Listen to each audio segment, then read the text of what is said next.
Shalom. Pada kesempatan kali ini kita akan belajar firman Tuhan yang terambil dari Matius 22 ayat 23 sampai 33. Matius 22 ayat 23 sampai 33. Saya beri judul khotbah saya, Hidup seperti malaikat di surga. Sekali lagi Matius 22 ayat 23 sampai 33. Saya akan bacakan pertanyaan orang Saduki tentang kebangkitan. Pada hari itu datanglah kepada Yesus beberapa orang Saduki yang berpendapat bahwa tidak ada kebangkitan. Mereka bertanya kepadanya, "Guru, Musa mengatakan bahwa jika seorang mati dengan tiada meninggalkan anak, saudaranya harus kawin dengan istrinya itu dan membangkitkan keturunan bagi saudaranya itu. Tetapi di antara kami ada 7 orang bersaudara. Yang pertama kawin tetapi kemudian mati, dan karena ia tidak mempunyai keturunan, ia meninggalkan istrinya itu bagi saudaranya. Demikian juga yang kedua dan yang ketiga, sampai dengan yang ketujuh. Dan akhirnya sesudah mereka semua, perempuan itu pun mati. Siapakah di antara ketujuh orang itu yang menjadi suami perempuan itu pada hari kebangkitan? Sebab mereka semua telah beristrikan dia." Yesus menjawab mereka, "Kamu sesat, sebab kamu tidak mengerti kitab suci maupun kuasa Allah. Karena pada waktu kebangkitan orang tidak kawin dan tidak dikawinkan, melainkan hidup seperti malaikat di surga. Tetapi tentang kebangkitan orang mati, tidakkah kamu baca apa yang difirmankan Allah ketika ia bersabda, 'Akulah Allah Abraham, Allah Ishak dan Allah Yakub'? Ia bukanlah Allah orang mati, melainkan Allah orang hidup." Orang banyak yang mendengar itu takjub akan pengajarannya. Bapak Ibu, yang kita pelajari kali ini adalah peristiwa sebelum Yesus disalib. Jadi Yesus masuk ke Yerusalem pada Minggu Palem, dan sesudah hari Jumat Yesus mati di kayu salib. Nah, ini peristiwa ini ada di dalam di mana Yesus menjelang disalibkan tersebut. Ya, ada orang Saduki bertanya tentang kebangkitan. Ya, jadi kebangkitan ini merupakan doktrin yang paling penting buat kita sebagai orang-orang Kristen. Sebab tanpa kebangkitan maka sia-sialah iman kita. Ya, jadi kita akan mengalami kebangkitan. Semua orang yang percaya maupun orang yang tidak percaya kepada Yesus akan dibangkitkan. Katakanlah kita sebagai orang percaya, pada saat ini kita mati, kita akan dibangkitkan pada waktu Yesus datang kedua kali. Pada sangkakala berbunyi, kita akan ikut dalam perjamuan kawin. Sementara orang yang mati sekarang ini tapi belum percaya, dia akan dibangkitkan setelah peristiwa kerajaan 1000 tahun, di mana setelah Maranatha ada kerajaan 1000 tahun. Nanti kemudian setelah kerajaan 1000 tahun akan ada pengadilan tahta putih. Disitulah orang-orang yang tidak percaya, yang mati semua akan dibangkitkan. Mereka akan menerima hukuman kekal, sedangkan kita akan menerima mahkota kehidupan dan ikut dalam kehidupan kekal bersama-sama dengan Tuhan. Jadi semua orang yang percaya dan tidak percaya, mereka akan dibangkitkan. Jadi sekali lagi, kebangkitan ini satu peristiwa atau doktrin yang sangat penting buat kehidupan kita orang-orang percaya. Nah, ada pertanyaan dari orang Saduki tentang kebangkitan, terutama ya, ini berkaitan dengan kehidupan setelah kebangkitan. Banyak kita bertanya, nanti setelah dibangkitkan, apakah istri kita atau suami kita nanti setelah peristiwa kebangkitan sama? Kalau saya punya istri Yovita, apakah dia akan menjadi istri saya? Ya. Kalau saudara punya suami, apakah suami yang ada di dunia ini juga menjadi suami di dalam kehidupan setelah kebangkitan tersebut. Ya, Tuhan tidak menyatakan bahwa kehidupan kita sama seperti sekarang ini nantinya. Ya, nanti setelah hidup kebangkitan dikatakan tidak ada lagi orang tidak kawin dan tidak dikawinkan. Ya, ayat 36 melainkan hidup seperti malaikat di surga. Ya, kita akan hidup seperti malaikat di surga. Malaikat tidak punya suami, tidak punya istri, dia tidak punya anak. Wow, kasihan sekali kalau gitu. Bapak Ibu, ini bukan permasalahan kawin dan tidak dikawinkan, tetapi kita akan hidup seperti malaikat. Seperti apa hidup seperti malaikat? Yang saya tahu, malaikat itu dia ada di surga. Dia menjadi kawan sekutunya Tuhan. Jadi Tuhan dengan malaikat-malaikat itu di surga, dia selalu bersekutu. Mungkin memuji, menyembah Tuhan. Itu yang dilakukan oleh malaikat. Dan malaikat juga akan melakukan apa yang Tuhan kehendaki. Ya. Jadi rencana-rencana Tuhan itu, Tuhan perintahkan malaikat untuk menggenapi semua rencana-rencana yang Tuhan kehendaki. Ya. Bapak Ibu, kembali kepada orang Saduki. Orang Saduki bertanya tentang kebangkitan.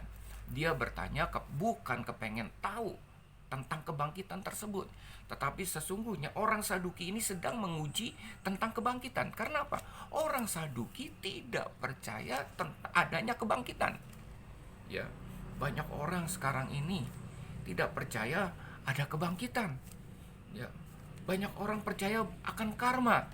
Jadi setelah mati manusia tidak dibangkitkan, dia akan menjalankan karma dalam kehidupannya setelah mati. Kalau hidupnya baik mungkin dia jadi kerbau, jadi gajah. Tapi kalau hidupnya kurang baik, ya hidupnya jahat, dia akan mungkin menjadi kecoa dan lain sebagainya seperti itu. Itulah karma dan itulah yang mereka percayakan. Ya, orang Saduki tidak percaya akan kebangkitan. Orang Saduki juga tidak percaya kitab suci. Sekalipun dia percaya kepada kitab Taurat, dia tidak percaya pada kitab Nabi. Ya, dia hanya percaya pada kitab Kejadian, Keluaran, Imamat, Bilangan, Ulangan. Jadi kitab-kitab Taurat Musa. Ya, itu tentang orang-orang Saduki. Ya, dan orang Saduki juga tidak percaya akan adat istiadat orang Yahudi. Jadi ada adat istiadat orang Yahudi. Saudara baca Kejadian 38, Yehuda ya, dia punya 3 anak laki-laki. Namanya Onan, dan Shelah. Dinikahkan dengan Tamar. Kejadian 38. Ya. Lalu kemudian ini jahat. Akhirnya Tuhan bunuh Lalu Tamar ini dia harus menjadi istrinya adik yaitu Onan. Jadi punya adik Onan. Jadi karena meninggal, lalu kemudian istri ini harus menikah dengan Onan. Ya. Terus kalau Onan meninggal, maka yang menggantikan kedudukan Onan sebagai suami pengganti daripada ini, ya, maka Shelah, adik yang ketiga, harus menggantikan kedudukan si Onan. Jadi terus begitu sampai pada keturunan ketujuh, ya.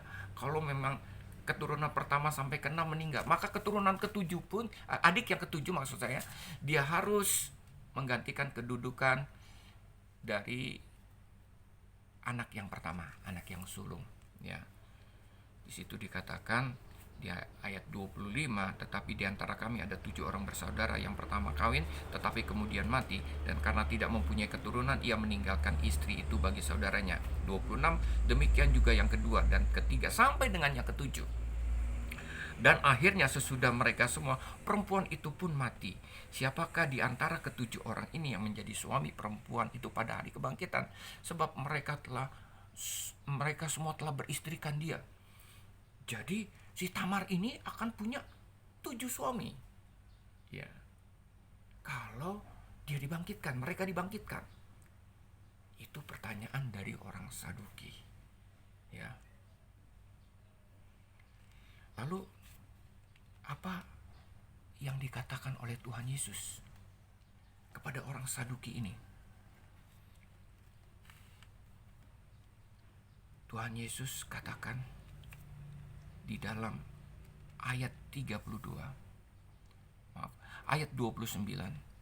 Yesus menjawab mereka, kamu sesat sebab kamu tidak mengerti kitab suci ataupun kuasa Allah. Ya. Orang Saduki langsung dikatakan pada saat itu, kamu sesat. Kenapa dia sesat? Karena dia tidak mengerti kitab suci dan tidak mengerti kuasa Allah. Perhatikan saudara-saudara kata Tuhan Yesus, kamu sesat. Ya. Yesus langsung mencap orang Saduki karena mereka tidak mengerti kitab suci dan tidak mengerti kuasa Allah. Ya. Kita boleh mengecap seseorang sesat kalau orang itu tidak mengerti kitab suci dan orang itu tidak percaya dengan kuasanya Tuhan. Tuhan sanggup melakukan mujizat dulu, sekarang, dan kapan saja. Tuhan sanggup melakukan mujizat sampai saat ini. Ya. Itulah Tuhan kita yang juga menjadi Tuhannya Abraham, Ishak, Yakub. Tuhannya leluhur kita. Ini yang dikatakan oleh Tuhan Yesus kepada orang Saduki. Tidakkah kamu baca? Tuhan berkata ayat 32, akulah Allah Abraham, Allah Ishak, dan Allah Yakub. Jadi artinya Tuhan mau menjawab orang Saduki ini bahwa Allah yang kamu sembah itu Allah yang sama, yaitu Allah leluhur kita, Allah Abraham, Ishak, dan Yakub. Abraham percaya, Yakub, Ishak percaya kepada Allah yang sama yang sekarang ini mereka sembah. Dan bukan hanya percaya, leluhur mereka taat dan menyaksikan perbuatan-perbuatan ajaib, mujizat-mujizat, perkara-perkara besar yang Tuhan lakukan kepada mereka. Dan sampai saat itu dan sampai sekarang Tuhan sanggup untuk melakukan apa yang pernah Tuhan kerjakan. Orang Yahudi, orang Israel keluar dari Mesir, melewati laut yang terbelah. Mereka menikmati makanan dari Tuhan melalui mana yang Tuhan turunkan dari surga. Ketika mereka berjalan di padang gurun, ada tiang awan dan tiang api yang selalu melindungi mereka. Bukankah ini perkara-perkara ajaib yang disaksikan, dinikmati, dan dirasakan oleh arah mereka, sehingga mereka percaya. Jadi mereka mau katakan, Tuhan Yesus mau katakan kepada orang Saduki bahwa Allah mereka itu benar-benar Allah yang hidup, Allah yang sanggup berperkara dengan kita sampai saat ini. Kalau Tuhan mereka adalah Tuhan yang hidup, artinya ya, dia sanggup melakukan segala perkara di dalam kehidupan kita. Dia adalah Allah yang berkuasa. Termasuk juga dia berkuasa membangkitkan kita. Tuhan Yesus katakan bahwa Allah kita itu Allah orang-orang hidup, bukan Allah orang-orang mati. Ngapain Tuhan kita, ya, yang namanya Yesus Kristus, dia menjadi Tuhan untuk orang-orang mati. Orang-orang mati tidak perlu Tuhan. Hanya orang-orang hidup yang perlu Tuhan. Kematian bukan mengakhiri kehidupan kita. karena ada kebangkitan. Tuhan mau menjadi Allah kita karena ada pengharapan hidup setelah kematian. Bapak Ibu, hari ini kita belajar dari percakapan antara Tuhan Yesus dengan orang-orang Saduki. Orang-orang Saduki bertanya, ingin menjebak Tuhan Yesus Kristus, karena orang Saduki ini memiliki doktrin yang berbeda, keyakinan, kepercayaan yang berbeda. Mereka tidak percaya akan adanya kebangkitan. Mereka hanya percaya kitab Taurat, dan mereka tidak percaya adat istiadat orang Yahudi. Jawaban Tuhan Yesus kepada mereka membuat orang-orang banyak yang mendengar percakapan tersebut menjadi takjub akan pengajaran Tuhan Yesus Kristus. Kita pun juga seharusnya setelah membaca, mendengarkan kebenaran firman ini, kita akan takjub. Karena apa? Hidup kita akan diubah menjadi seperti malaikat. Apakah malaikat kawin dan dikawinkan? Apakah malaikat itu punya anak dan lain sebagainya? Itu bukan urusan kita. Tuhan katakan hidup kita seperti malaikat. Apa tugas malaikat? Tugas malaikat adalah melakukan kehendak yang Tuhan inginkan. Ya, ada perintah Tuhan yang harus mereka laksanakan. Mereka menjadi pembantu-pembantunya Tuhan. Bukan hanya mereka menjadi pembantunya Tuhan, mereka menjadi kawan sekutunya Tuhan di surga. Kita akan menjadi sekutunya Tuhan, memuji, menyembah, hidup di dalam kebahagiaan. Itulah yang Tuhan janjikan di dalam kehidupan kita. Hidup seperti malaikat. Ada amin. Tuhan memberkati. Shalom.